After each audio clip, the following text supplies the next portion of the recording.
A big hello to my YouTube family. Welcome to Diva Classes. This is Divya Vadvani, your English teacher. Today we'll be studying the last minute strategy for literature paper for class 12 ISC. ये इसलिए है so that आपके ये जो few hours बचे हुए हैं आज के you can do a better job in your paper. Okay, the first thing you need to keep in mind is literature is very scoring. ये आपको पता होना चाहिए, आपके दिमाग में ये चीज होनी चाहिए. People who are very much disappointed because of their language paper, especially उनके लिए आपको ये पता होना चाहिए कि if literature can extend up to 90, sorry, language can extend up to 90, then literature can extend up to 99 as well. Okay, तो first thing you should know this. इसके बाद हम अपने जो भी स्टोरी है या जो भी हम लोग को कंटेंट पढ़ना है सिलेबस को, हम उसको 3 हिस्सों में डिवाइड कर देते हैं. ठीक है. The first thing, first is your Tempest, then second is echoes, and third is the part of poetry that is reverie. ठीक है. First thing, Tempest. टेम्पेस्ट में you have understood all the characters and all. what I can do or what you are supposed to study right now, I am telling you, do not go for the one line by line explanation now, क्योंकि आपके पास बहुत सारा content है. बैठ करके हर चीज के MCQs के 2-2 घंटे के वीडियोस भी मत देखो अभी के लिए. ठीक है. What ever you can study is from the part कि आपको अगर कोई भी चीज का जैसे दैट डॉक्यूमेंट मिलता है. ठीक है. There are a few MCQs you can find on Telegram, just go and check there. You have important questions, और इंपॉर्टेंट क्वेश्चंस का भी हम ये नहीं कहेंगे कि आप 2-2 3-3 घंटे के वीडियोस देखो बैठ के 4-4 पार्ट के. No, please don't do that. और इसके बाद इज द थीम्स. कुछ ही आपका जो कंटेंट है 3, 4, 5, उसकी कुछ ही थीम्स है एक्ट के अकॉर्डिंग. तो सॉरी, वो सारी थीम्स जो हैं you can find it there anywhere. कहीं पर भी ढूंढो एक्ट 3 की थीम्स, एक्ट 4 की, एक्ट 5 की, anywhere just go and find these. Have a very nice reading of that. ठीक है. उसके बाद what you can do is, हमने कैरेक्टर्स करवाए हैं, पढ़ लो क्योंकि अक्सर कैरेक्टर्स आते हैं इसके. ओके. इसके अलावा देर इज नथिंग एल्स. हाँ, reason based questions you will find in my own channel only, specially of Tempest, जिसका पूरा कंटेंट है आपके पास. तो रीजन बेस्ड क्वेश्चंस ये इसी के नाम से होंगे, इन केस आप फिलअप्स या कोई और वर्ड उसको यूज करते हो. And in case you don't want to go to have that 5-6 videos, just go check all the documents on telegram and वहां से जाकर के आप सर्च करो. ठीक है. फिर इसके बाद आता है मेरा echoes. What you are suppose to do in echoes, again characters you are suppose to study. आपको ये चीजें पढ़नी होंगी क्योंकि कैरेक्टर्स आपसे डायरेक्टली पूछ लिए जाते हैं. ठीक है. Themes you can study in this. Then summary is okay अगर आप उसको प्रिपेयर कर सकते हो, else you have a lot of things. Last minute पे कोट्स पढ़ना इज नेसेसरी कि भाई कोई भी क्वेश्चन आएगा अगर सिंगिंग लेसन का, स्टोरी ऑफ एन आर का, वो हम लिख देंगे. And quotes you are also suppose to write in this also. ठीक है. अब इसके लिए अगर आपको ये लिख करके प्रैक्टिस करना है तो ठीक है, 10-15 मिनट उसके लिए निकालो. कुछ quotes low of act 3, act 4, act 5 की. ठीक है. सेरस की ब्लेसिंग्स ये थी, आयरिस ने ये काम किया था. आयरिस की blessings directly you will not find. Important question देखना, उसमें आपको एक क्वेश्चन मिलेगा, या इवन प्रीवियस ईयर क्वेश्चन देखना, उसमें एक क्वेश्चन आपको मिलेगा जिसमें बोला गया था कि आयरिस ने डायरेक्टली ब्लेसिंग्स नहीं दी थी, उसने सेरेस जूनो को बुलाया था, उसने रीपर्स को बुलाया था, डांस करवाया था, and this is what she did, और वही उसकी ब्लेसिंग्स में काउंट होता है. ओके. तो इकोज में you are suppose to study characters, you are suppose to study themes, and you are suppose to study the quotes. फिर आता है रेवरी का पोर्शन. इसमें हमने कुछ आपको लिंक्स सेंड की थी on Telegram, you can go and watch them. उसके बाद पोइट्री सेक्शन के जितनी भी summaries you can find anywhere. Summary तो आप हर पोएम के डिस्क्रिप्शन बॉक्स में भी देख सकते हो, या डायरेक्टली आपको जहां से एनीवेयर, मतलब हम नहीं कहेंगे कि specially oh I am so good तो यहीं से पढ़ो. Anywhere you can find it for now. आप उसको अभी के लिए इतना पढ़ो. Summary, links, summary plus quotations that you can study. और हमने कुछ वीडियोस में, कुछ पीडीएफ में जो भी हमने पढ़ाया है उसके हमने आपको डॉक्यूमेंट थीम्स के साथ दिए हुए हैं. तो please go through those themes also, क्योंकि आपसे पोइट्री लेवल पर बहुत डायरेक्ट क्वेश्चन नहीं पूछा जाता है.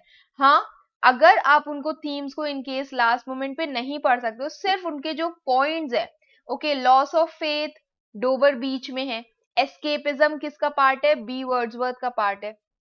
तो ऐसे करके इकोस की और रेवरी की जितनी भी थीम्स है वो अपने पास एक जगह पर लिख लो, ठीक है। Summary directly I am telling you, reverie में कुछ भी आता है, you can mention the summary, क्योंकि at least poetry is something it's not easy for everyone and I know that, और वो थोड़ी सी ट्रिकी चली जाती है। तो जॉन ब्राउन जैसी जो पोएम्स है इजी हैं, आप उनको इजी लेवल पे लो, ज्यादा पढ़ लो जॉन ब्राउन में। डोवर बीच जो थोड़ी सी टिपिकल लेवल में चली जाती है उसकी आप सिर्फ समरी पढ़ोगे, well and good, that is sufficient for you all and you can study it from anywhere. हाँ, इसके भी कुछ इंपॉर्टेंट क्वेश्चंस हैं that I have given you, what is not there you can do mention it in the comment box. और ये कुछ भी questions है, इवन कुछ चैप्टर्स जो हैं जैसे डोवर बीच हो गया, उसके तो हमने बहुत सारे क्वेश्चंस करवाए भी हैं and you can find it there in the literature part. Telegram पर या आपको जो डॉक्यूमेंट्स है उसमें ढूंढना क्या है, सबसे पहले तो लिटरेचर ढूंढ लेना, ठीक है। टर्म सर्च करोगे तो यू विल फाइंड, फाइल्स में जाकर के टर्म सर्च करोगे आपको बहुत सारी उसमें चीजें मिलेंगी, इवन एमसीक्यूज मिलेंगे। उसके बाद रीजन बेस्ड क्वेश्चंस या आरबीक्यू के नाम से होगा, दोनों में से एक होगा, रीजन बेस्ड क्वेश्चंस या फिर आरबीक्यू। उसके बाद you can find the important questions, ये सारी चीजें आपको मिलेंगी लिटरेचर में। एक बार के लिए थीम सर्च कर लेना, वैसे थीम्स हमने पीडीएफ के पार्ट में ही दी हुई है। ओके, अपार्ट फ्रॉम दिस हमें पता है ये तुम लोग 2x 3x की स्पीड में भी आज सुन सकते हो एंड इट्स कंप्लीटली फाइन, समय बचाना is necessary. Now we will move towards a part जहां पर हमें जो क्वेश्चन है उसको करना कैसे है, ठीक है। तो here we will move towards the part of the section कि भाई जो क्वेश्चन है उसको हमको कैसे डील करना है। तो in this we will again come back to the question paper जो हम लोग ने शुरू किया है।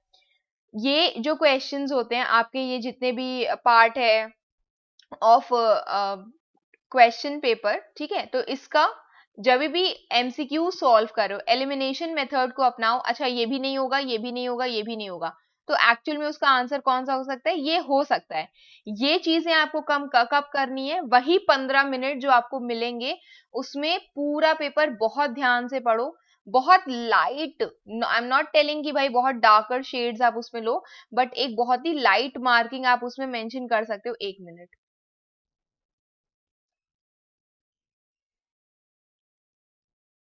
तो बहुत लाइट शेड ऑफ मार्किंग आप उसमें मेंशन कर सकते हो, सो दैट आपका आंसर जो है आप दोबारा से उसको रीचेक करके जब आपका 15 मिनट खत्म हो जाएगा तब आप उसमें लिखो।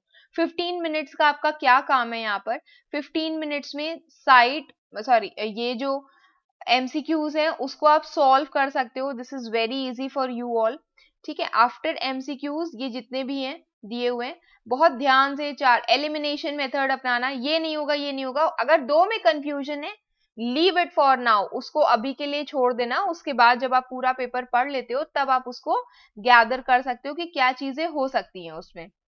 Then after that in case ऐसे वाले कुछ क्वेश्चंस होते हैं जिसमें बहुत ज्यादा ही कंफ्यूजन होता है आपको, जस्ट थिंक ऑफ कि समरी में अपने लॉजिकल रीजनिंग अपनाओ कि अच्छा ये चीजें नहीं भी हो सकती है, ये कैसे हो सकता है या ये कैसे हो सकता है, this is your that presence of mind जो आपको वहां पर यूज करना ही करना है। Okay, after that comes the reason based questions. Question पूछा गया था मुझसे कि रीजन बेस्ड क्वेश्चंस में आपको कितना लिखना है, तो it is a maximum of 2 lines, ये जितने भी सॉल्यूशन है। अच्छा हाँ, एक और वेरी इंपॉर्टेंट चीज मैं भूल जाऊंगी नहीं तो, एनालिसिस ऑफ 2023 का पेपर पढ़ करके जाना प्लीज, या तो पढ़ करके जाना या तो देख करके जाना। उसका जो पीडीएफ है वो टेलीग्राम पर है, जो चैनल पर उसका वीडियो बना हुआ है, हम उसकी लिंक जो है फिर से सेंड कर देंगे। ये पढ़ करके जाना, वो आपके 2023 के पेपर का करेक्ट सॉल्यूशन है, that is given by the council. वो मिस्टेक्स हैं जो आपको दोबारा से रिपीट नहीं करनी है उसमें। मैक्सिमम इसमें 2 लाइंस लिखो, 4 पैराग्राफ इसमें लिखने की जरूरत नहीं है, प्लीज यूज योर ब्रेन। ये सिर्फ 10 मार्क्स का है, ये सिर्फ 1 मार्क्स ईच है। हर क्वेश्चन आप उसमें पैराग्राफ 4 लाइन लिखोगे तब भी आपको 1 नंबर मिलेगा, एक करेक्ट लाइन लिखोगे तब भी आपको 1 मार्क्स मिलेगा। तो save your time here, okay, after having completed this part, फिर हम लोग आते हैं टेम्पेस्ट या 60 मार्क्स का सेक्शन बी, जिसमें हम लोग को 20 मार्क्स का तीनों चीजें मिलेंगी। तो first is your 5 marks answer. देखो 5 मार्क्स आंसर में पूछा गया ना, provide 2 details from the play to show the growing love between Miranda and Ferdinand. Okay, ये हिस्सा इज डिफरेंट और ये हिस्सा इज डिफरेंट, और आपसे बोला गया सिर्फ 100 से 150 वर्ड्स। फिर वापस चले जाओ प्रेसी में। अब कल का पेपर देने के बाद इतना तो अंदाजा हो गया ना कि मेरा ये हाफ पेज में आ जाएगा, हाफ पेज या बड़ी राइटिंग वालों का 3/4 पेज में आ जाएगा, आधे से थोड़ा सा ज्यादा लेवल हो जाएगा। आई डोंट थिंक कि एक पेज भी वो जाएगा, ठीक, मैक्सिमम 150 वर्ड्स हम कंसिडर करें तो वो 1 पेज चला जाएगा। तो इसकी आपकी लिमिट कितनी होनी चाहिए? 1 पेज होनी चाहिए। Now the question is how nicely you can write this question. सिर्फ start from the question itself, 2 details from the play to show the growing love between Miranda and Ferdinand when the former visits the latter are, present tense में पूछा गया है, present tense में ही उसको answer करो। Past में पूछा गया है, पास्ट में ही आंसर करोगे। आर लिखो यहाँ पर, ओके। और उसके बाद जो 2 पार्ट्स हैं उनको आप 1-2 करके पॉइंट्स में मेंशन कर सकते हो। पैराग्राफ पूछा गया है तो पैराग्राफ में ही मेंशन करो। 50-50 वर्ड्स के 2 पैराग्राफ्स आप इसमें ले लो, ठीक है। जैसे पैराग्राफ भी लिख रहे हो उसमें भी you can mention here eight 1 point, उसी में मेंशन करके फिर जहां से वो खत्म हो रहा है वहीं पर ही आप उसकी सेकेंड लाइन यूज कर लो। ये होता है आपका फिर सेकेंड। देखो अब जहां से पैराग्राफ है ना, शॉर्ट पैराग्राफ, तो यहाँ पर यू कैन इधर चेंज द पैराग्राफ और you are not suppose to change, एक ही में लिख लो उसको, कोई प्रॉब्लम नहीं है। What you will write is what are Prospero's feelings as he secretly observes the thief. तो यहाँ पर हमने आपको जब इसका वन शॉट करवाया था, मैंने आपको एक कोट बताया था, रेयर अफेक्शंस, कि ये कुछ कहते हैं ना वो कि the 2 rare affections are meeting. तो वही कोट आपको यहाँ पर यूज करना है, दैट प्रोस्पेरो इज जॉयस, वो खुश है, वो हैप्पी है उस टाइम पर। और बस ये 2 हिस्से आपको लेने, क्वेश्चन से लेकर के इसको जाओगे। फिर आता है मेरा second question, same you will do with this also. What are Prospero's reasons for presenting the mask? Prospero's reasons for presenting the mask are, present tense से पूछा गया आर उसमें लिखो। फिर बोला गया शॉर्ट पैराग्राफ में लिख रहे हैं तो ऑब्वियसली हम उनकी बात को तहे दिल से मानते हुए हम लोग उसको कैसे लिखेंगे, सिर्फ पॉइंट्स में मत लिखना, उसको पैराग्राफ वाइज ही लिखना। सेकेंड हिस्सा उसमें पूछा गया why does it abruptly and. आप इस पर चाहो तो पैराग्राफ चेंज कर सकते हो, नहीं तो सेम लाइन में उसको कंटिन्यू कर सकते हो। Okay, then comes a nice long answer. अब देखो लॉन्ग आंसर में क्या लिखा हुआ है, with reference to act 3 scene 2 of the play describe Caliban's plot to murder Prospero with the help of Trinculo and Stephano. What does do these interactions between Trinculo and Stephano reveal about the personality. तो ये आपको कितने में लिखना है? सबसे पहले तो ये 2 पेजेस में लिखना है। ओके, फिर पूछा गया है इसमें कि Caliban's plot to murder Prospero with the help of Trinculo, और ये आपको प्लॉट पूरा बताना है इसका।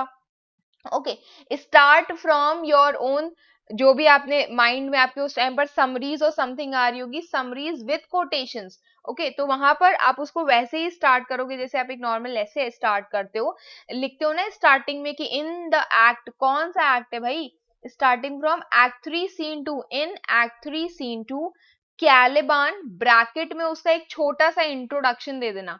लॉन्ग आंसर्स में ये आप कर सकते हो। जब भी हम लोग के प्रिंसिपल ने हमें ये चीज सिखाई थी कि कभी भी अगर आप किसी भी कैरेक्टर को फर्स्ट टाइम इंट्रोड्यूस कर रहे हो अपने आंसर्स में, उनको ब्रैकेट्स में उनका एक एक्सप्लेनेशन लिख दो छोटा सा। मिरांडा कौन है? प्रोस्पेरोस डॉटर। फर्डिनेंड कौन है? ब्रैकेट में अलोंसो सन। कैलिबान कौन है? Slave and a native of the island. फिर Prospero the duke of the ex duke of या फॉर्मर ड्यूक ऑफ मिलान। ठीक है, तो ये आप ऐसे मेंशन कर सकते हो। Trinculo the jester, Stephano the butler. तो ये आप ऐसे करके मेंशन करके पहले तो डिस्क्राइब द प्लॉट, वो पूरा लास्ट का पैराग्राफ हमने आपको बताया था अगेन वन शॉट के वीडियो में कि वो बहुत इंपॉर्टेंट है, उसको पढ़ लो। ठीक है, that is the main thing. तो वो पूरा पैराग्राफ आप अपने according what ever quotes you have learned, जो भी आपको याद है, छोटा छोटा सा कीवर्ड्स लेकर के उसको लिख देना।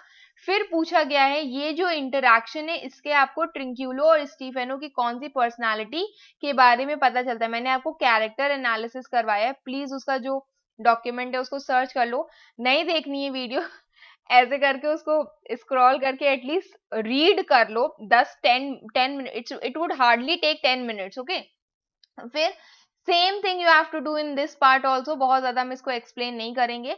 अब देखो इसमें पूछा गया है explain what's Prospero's reconciliation with his enemies, जो लास्ट में वो उससे ऐसे करके मिलता है जब उसके फाइनल होता है, तो वहां पर एक नाइस ओपनिंग लाइन हर एक्ट के लिए आप यूज कर सकते हो, वो यूज कर लो। उसके बाद whatever is asked go to that exact paragraph, और उसके बाद समझो कि हाँ हमें ये पार्ट का एक्सप्लेनेशन ऐसे करके देना है in again not more than 2 pages, max to max 2, और in case you have too bigger a handwriting तो it should go for 2.5 pages. अब आता है मेरा इकोस का पार्ट, इसकी जो डीलिंग होती है ये थोड़ी सी अलग होती है। इसमें तो भाई एग्जैक्टली आपसे जो पूछा गया है वो आप उसमें मेंशन कर दो। 3 वेज पूछे गए हैं तो अगेन 3 वेज आप उनको लिख दोगे कि बी वर्ड्सवर्थ ने नरेटर को कैसे इन्फ्लुएंस किया, चाहे वो खाने के लिए हो, चाहे वो चुप कराने के लिए हो, चाहे वो मैंगो खिलाने के लिए हो, चाहे वो प्लेस घुमाने के लिए हो, या फिर उसने लास्ट में उसको कैसे कन्विंस किया था कि जो भी चीजें मैंने तुम्हें बताई है वो तुम किसी और को नहीं बताओगे। ये सारी चीजें आपको उसमें मेंशन करनी होती हैं। फिर 5 मार्क्स में भी ऐसे ही डील करोगे, इसमें भी ऐसे ही यू विल डील कि जो भी पूछा गया है बस इतना समझना कि प्रिसाइज क्वेश्चन अगर आपसे पूछा गया है तो उसका आंसर भी आपको बहुत ही प्रिसाइसली देना है। देन कम्स 10 मार्क्स का ये वाला आंसर। तो इसके लिए हमने आपको व्हेनेवर कोई भी स्टोरी पढ़ाई है, मैंने आपको एक इंट्रो लाइंस बताई हैं, ठीक है। Same is with the part of poetry also. तो जब ये इंट्रो लाइंस हमने आपको बताई हैं, just go have a reading of that, और उसके बाद वही चीजें मेंशन करो with the part, in case आपको ये वाला स्टोरी जो है, ये वाली जो पार्ट है अटेम्प्ट करना है तो उसका इंट्रो लाइन जो है 2 4 5 लाइंस की वो लिखो। फिर from the next part you can go with what ever is asked in your part, but please I request you do not only go for summaries. अगर आप समरी भी मेंशन कर रहे हो कि चलो मुझे उसमें कुछ नहीं आता, तो थोड़ा बहुत टेक्स्ट रेफरेंस अपने हिसाब से पढ़ लो, और पढ़ भी लो और उसको कहीं पर नोट डाउन भी कर लो। Okay, moving towards the next one. The next question says कि सिंगिंग लेसन जो बेसिल का रिजेक्शन था उसने कैसे उसको अफेक्ट किया, और इसके सारे पार्ट्स पढ़ोगे, ये उसके इंटरेक्शन विद साइंस मिस्ट्रेस में कैसे दिखता है। तो इसको 2 हिस्सों में लो और दोनों को इक्वल वेटेज दो, 5 मार्क्स का ये, 5 मार्क्स का ये। तो हम सबसे पहले क्या करेंगे, एक सुंदर सा इंप्रेशन डालने के लिए एक सुंदर सी इंट्रो लाइंस लिखेंगे, जो हमने ऑलरेडी लिख दी है कि भाई सिंगिंग लेसन ऐसी स्टोरी है, इसमें ये चीजें होती हैं। वो जो 4-5 लाइन में आप उसको डिफाइन कर देते हो ना, वही आपका मतलब इंप्रेशन अच्छा डाल देता है कि ओके जो बच्चा है वो पढ़ करके आया है। फिर उसमें लिखा है मिस मिडोज, ब्रैकेट में आप उसको लिख सकते हो द म्यूजिक टीचर। वहां पर कौन थी, वो म्यूजिक की तो सिखा रही थी, तो वो म्यूजिक टीचर वो हो गई। और उसके बाद उनके इंटरेक्शन साइंस मिस्ट्रेस में कुछ आप जो कोटेशंस हैं वो इसके मेंशन कर सकते हो। These are very important, confuse मत हो जाना एकदम लास्ट में कि मैम अब बता रही हैं कि कोटेशंस पढ़ना है, तो ये तो हम तब से बता रहे हैं जब से आपने मुझसे पढ़ना स्टार्ट किया है। Okay, now we will go with the part of poetry. Poetry में बहुत I will not ask you to do, चाहे वो ये वाली हो चाहे ये वाली हो, again I am telling you, इसमें तो यू कैन मेंशन द प्यारी प्यारी इंट्रो लाइंस, ठीक है। अगेन 2 पेजेस का यही वाला जाएगा। और जॉन, अब ये जॉन ब्राउन हो गया, तो इसमें लिखा है कि how in the poem John Brown establishes the hollowness between the behind the glorification of war।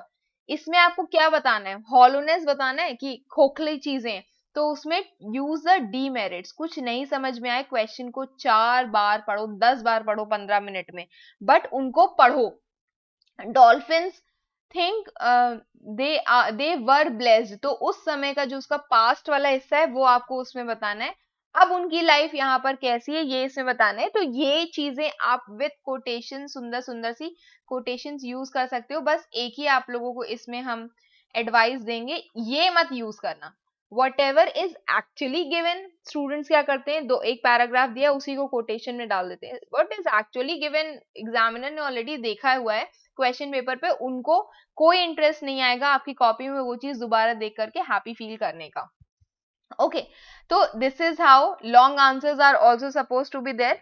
इन सब में बस एक ब्यूटीफुल आंसर लिखने के लिए एक सुंदर सा कोट होना चाहिए, आपके पास कोटेशंस होने चाहिए बहुत सारे, एंड रेस्ट आप सिर्फ समरी से भी काम चला सकते हो. I am telling you not much is required in this. हाँ, डोवर बीच जैसे स्टोरी में सेंट्रल आइडिया अगर पूछा गया है, take one theme, loss of faith ही ले लोगे, that is also very much sufficient. इसके तो हमने प्रीवियस ईयर के क्वेश्चंस भी या लॉन्ग आंसर्स भी, इंपॉर्टेंट क्वेश्चंस भी करवाए हैं आपको. जॉन ब्राउन के नहीं है, जॉन ब्राउन का आप समरी भी पढ़ सकते हो, that is enough for you all. Okay, अब आता है मेरा सबसे last topic for today, that is time management, कि आपको क्या करना है एक्चुअली इसमें. तो टाइम मैनेजमेंट में एक चीज समझो कि हमने, अगर हम मैक्स टू मैक्स इसको करने के लिए अगर हम लोग 10 मिनट्स ले रहे हैं, ठीक है, फिर हमने लिया next we have taken 10 minutes I am taking for MCQs part, कि भाई अब 10 मिनट में ये होना चाहिए. हम मैक्स टू मैक्स 20 मिनट्स, आपने ऑलरेडी ये पेपर जो है वो सॉल्व कर लिया है 15 मिनट में. जस्ट रिमेंबर दैट ये part, specially question number 1 and 2 आप ऑलरेडी सॉल्व कर चुके हो 15 मिनट में. 10 मिनट ये हो गए, 20 मिनट ये हो गए आपका आधा घंटा. ठीक है, मतलब if you are completing it at 2:30, अब 2:30 से ले करके give not more than 10 minutes to this, 10 minutes to this. ठीक है, तो हो गया ये मेरा 240, 250. 250 के बाद हम ये वाला जो क्वेश्चन है इसको हम थोड़ा सा और बढ़ा करके लिख सकते हैं. I am giving 40 minutes to it, मुझे लग रहा है थोड़ा सा ज्यादा हो जाएगा 40 मिनट्स. 30 मिनट्स हम इसको दे दे रहे हैं, चलो हम 20 मिनट दे दे रहे हैं. ओके, तो when you have reached the part, अभी हम बता दे रहे हैं 2:30 से हमने जब 10-10 मिनट लिए तो मेरा कितना समय हो गया, 2:50 हो गया. 2:50 से हमने और 30 मिनट्स लिए 10 मार्क्स वाले लॉन्ग आंसर को कर, 20 मिनट्स लिए, नहीं 1 मिनट, 10 मार्क्स वाले लॉन्ग आंसर को करने के लिए हाँ हमने 20 मिनट लिए. तो ये 2:50 से हो गया मेरा 3:10. ओके, अगर 3:10 के बाद 3:15 तक आपका ये वाला जो पार्ट है वो नहीं खत्म होता है, just leave it there wherever it is, उसको वहीं पर ही छोड़ दो. 3:15 हम मैक्सिमम बता रहे हैं. ठीक है, उसके बाद जब मेरा ये वाला पार्ट हो जाता है टेम्पेस्ट वाला, क्योंकि आपको सबसे ज्यादा समय लगेगा पोइट्री को अटेम्प्ट करने में, क्योंकि obviously you don't like it much, तो आप उसको सबसे लास्ट में ही अटेम्प्ट करते हो, कर सकते हो पहले भी इन ऑर्डर आप किसी भी. तो 3:15 से हम फिर 10-10 मिनट लेते हैं यहाँ पर, या ये 15 मिनट्स ये वाला लेते हैं, तो हम इसको पूरा एग्जैक्ट कर देते हैं. यहाँ पर 3:40 तक हमें ये वाला हिस्सा खत्म करना है. 3:40 के बाद हम फिर 20 minutes, we are taking 4 PM तक हम ये 10, मतलब एग्जैक्ट समय समझो कि आपने अगर 2:15 तक इसको खत्म किया था, तो अब आपके पास पूरे पूरे 45 मिनट से अपना इकोस कंप्लीट करने के लिए, और 4 बजे तक उसको बिल्कुल छोड़ दो. 4 के बाद वो 4:10 हो जाता है, बस उसके बाद जस्ट लीव दैट देयर. अच्छा, अब मुझे ये करना ही नहीं है, हम अपने नेक्स्ट पेपर पे चले जाएंगे, दैट इज इकोस. जब आपके पास ये 410 is extreme case, I am telling you, हम 4 ही काउंट कर रहे हैं. 4 से 4:50, 10 मिनट इसको लो, 10 मिनट इसको लो, और 20 मिनट इसको लो, सॉरी 20 मिनट्स इसको लो. तो 20, 30 एंड 40 मिनट्स हो गया ये मैक्सिमम. तो जब हमने 4 से शुरू किया, 4:40 ये हो जाएगा. 4:40 के बाद जो 10 मिनट आपके बाकी बचे, उसमें जो प्रीवियस पहले का जो भी छूटा हुआ है उसको कंप्लीट करो, और उसके बाद लास्ट के 10 मिनट्स जो आपका 4:50 वाला एरिया है, 4:50 से लेकर के just go for a nice revision. हो सकता है कोई कोटेशन हो, कोई रीजन हो, या कोई एमसीक्यू हो जो आपका रह गया हो, उसको कंप्लीट करो. And this is all for today. I hope you have loved the video, whatever I have taught you. हाँ, बस एक और चीज है, बहुत ब्यूटीफुली लिखना. जब भी एक सेक्शन स्टार्ट कर रहे हो या एक क्वेश्चन स्टार्ट कर रहे हो स्पेशली, तो उसको फ्रेश पेज से स्टार्ट करना. रेवरी लिखा हुआ है तो बीच में ऐसे ही रेवरी लिख के राइट द क्वेश्चन नंबर. ये हो गया 1, ये हो गया 2, और ये हो गया थर्ड का ए या बी, जो भी अटेम्प्ट करना है साफ साफ लिखोगे third A, answer third A, या फिर answer third B. And that is all for today. Do well in your exams, let me know कि आपका पेपर कैसा हुआ है, सुंदर हुआ है या बहुत सुंदर हुआ है. But just keep in mind कि इन केस थोड़ी सी भी आपकी कसर रह गई हो in language, literature is the time कि आप उसमें मैक्सिमम तो 95 अबव तो ले ही जा सकते हो. जस्ट डू वेल, भर भर के कोटेशंस उसमें मेंशन करो and do not be afraid. आपने बहुत पढ़ाई की है. Okay, thank you. Keep preparing for your exams. Best wishes.